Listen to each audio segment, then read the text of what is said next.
Nagpunta sa Ehipto ang mga kapatid ni Jose. Genesis 42 verses 1 to 38. Nang mabalitaan ni Jacob na maraming pagkain sa Ehipto, sinabi niya sa kanyang mga anak na lalaki, "Ano pang hinihintay ninyo? Pumunta kayo sa Ehipto at bumili agad ng pagkain upang hindi tayo mamatay sa gutom. Balita ko'y maraming pagkain doon." Pumunta nga sa Ehipto ang 10 kapatid ni Jose upang bumili ng pagkain. Si Benjamin ang tunay na kapatid ni Jose at hindi pinasama ni Jacob sa takot na may masamang mangyari sa kanya. Kasama ng iba pang taga-Kanaan, lumakad ang mga anak ni Jacob upang bumili ng pagkain sapagkat laganap na ang tagutom sa Kanaan. Bilang gobernador ng Ehipto, si Jose ang nagbebenta ng pagkain sa mga tao. Kaya't sa kanya pumunta ang kanyang mga kapatid. Paglapit ng mga ito, sila'y yumukod sa kanyang harapan.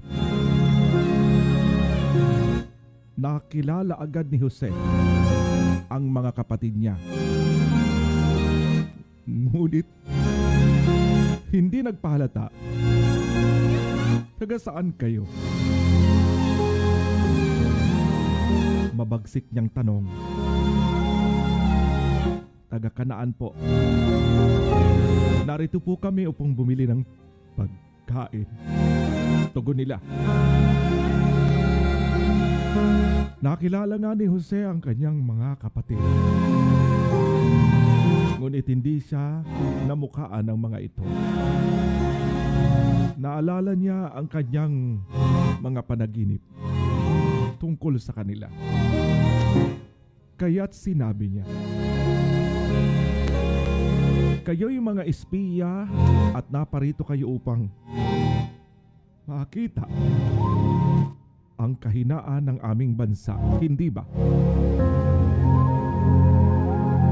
"Hindi po. Kami po'y mga lingkod ninyong bumibili lamang ng pagkain. Magkakapatid po kami at kami mga taong tapat. Hindi po kami mga espiya."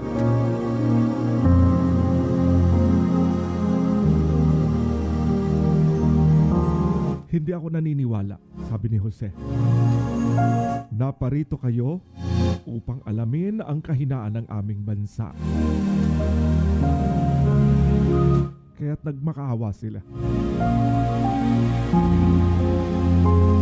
"Ginoo, kami po'y 12 magkakapatid.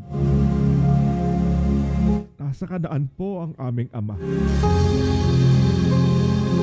Pinaiwan po ang bunso naming kapatid. Ang isa po'y patay na."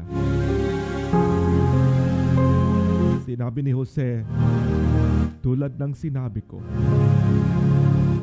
kayo'y mga espiya.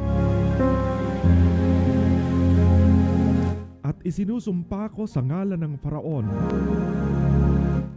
hindi kayo makakaalis hanggat hindi ninyo dinadala rito ang inyong bunsong kapatid."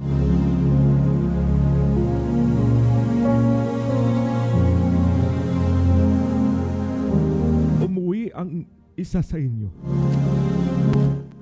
at kunin siya. Ang iba'y ikukulong dito hanggat hindi ninyo napapatunayan ang inyong sinasabi. Kung hindi, mga espiya nga kayo." Tatong araw niyang ikinulong ang kanyang mga kapatid.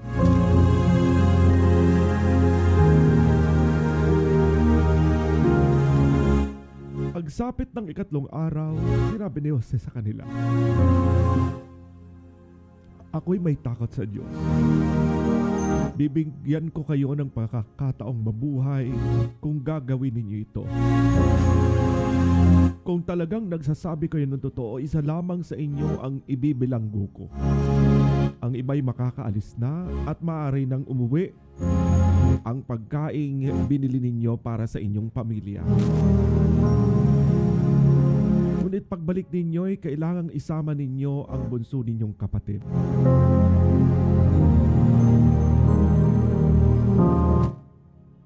Dito ko malalaman na kayo'y nagsasabi ng totoo at hindi kayo mamamatay. Sumang-ayon ang lahat. Pagkatapos ang sabi nila sa isa't isa, nagbabayad na tayo ngayon sa naginawa natin sa ating kapatid. Nakikita na natin ang paghihirap ng kanyang kalooban.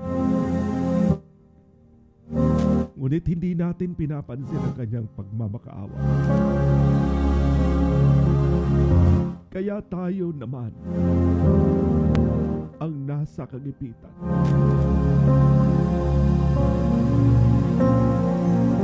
Iyan na nga ba ang sinasabi ko? Sabi ni Ruben. Nakiusap ako sa inyong huwag saktan ang bata. Ngunit hindi kayo nakinig. Ngayon pinagbabayad tayo sa kanyang kamatayan. Hindi nila alam na nauunawaan ni Jose ang kanilang usap. Sapagkat gumagamit pa ito ng taga-salin sa wika kapag umaharap sa kanila. Iniwan muna nila si Jose dahil sa hindi niya mapigil ang pag-iyak. Nang panatag na ang kanyang kalooban, bumalik siya at ibinukod si Simeon. Ipinagapos niya ito sa harapan nila.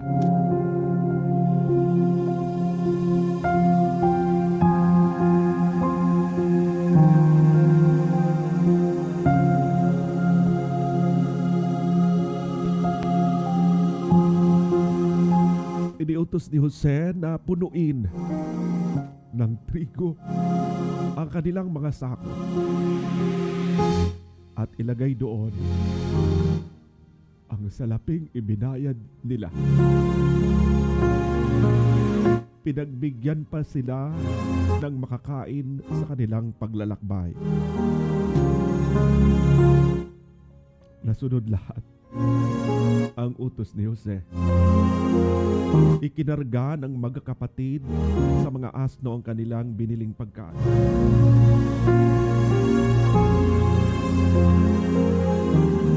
At sila'y umalis.